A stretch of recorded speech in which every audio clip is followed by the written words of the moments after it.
মালিক রে আমি বড় পাপী, আমি বড় গুনাহগার। ও দয়ার আল্লাহ, আমি 10 বছর তোমার গোলামি করি নাই, আমি 20 বছর গোলামি করি নাই। আল্লাহ আজকে মনিরুল ইসলাম শরীয়তপুরী আমার ভাই শোনা গেছে তোমারে বন্ধু বানাইলে ওই জান্নাত পাওয়া যাবে। মালিক রে তুমি আমারে দাও না মাফ কইরা। যুবক রে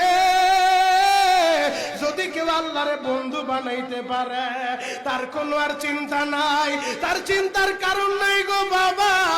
এ যুবক ভাইরা, দাড়ি পাকা বাবাজিরা, সবাই আমার দিকে একটা নজর তাকান। এই যে দেখেন আমি হাতের ভিতরে আহারে টিস্যু দিয়া কাফনের মতো একটা দৃশ্য বানায় ফেললাম। এমন একটা কাপড় আপনার শরীরে একদিন উঠে যাবে, আমার শরীরও একদিন উঠে যাবে। ও চেয়ারম্যান ভাইরা, ও মেম্বার ভাইরা, ও নেতা ভাইরা, ও আলেম ভাইরা, এখন কাঁদতে বলছি শুধু কাঁদবা। জীবনে কত জায়গায় আমরা গোসল করলাম, আহারে কক্সবাজার ঘুরতে যাইয়া সমুদ্রের ভিতরে গোসল করলা, কুয়াকাটায় ঘুরতে যাইয়া সমুদ্রে গোসল করলা। এই যে মাদ্রাসার পুকুরটা ভরাট করছে মসজিদের জন্য, বিশাল বড় ময়দান এখন হয়ে গেছে। এই পুকুরের ভিতরে কত মানুষ গোসল করছে, আবার পিছনে একটা বিরাট পুকুর হয়ে গেছে, ওই পুকুরে কত মানুষ গোসল করবে।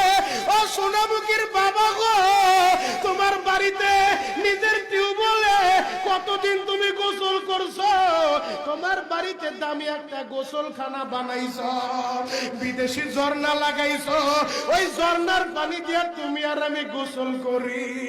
এমন একটা দিন তোমারও আসবে, এমন একটা দিন আমারও আসবে, আহার ওই ঝর্ণার পানির গোসল আমার হবে না, পুকুরের পানির গোসল হবে না, আমার আপনার একটা গোসল দিবে। কেমন গোসল দিবে জানেননি? বড়ই পাতার হালকা গরম পানি দিয়া, আরে মসজিদের কর্নার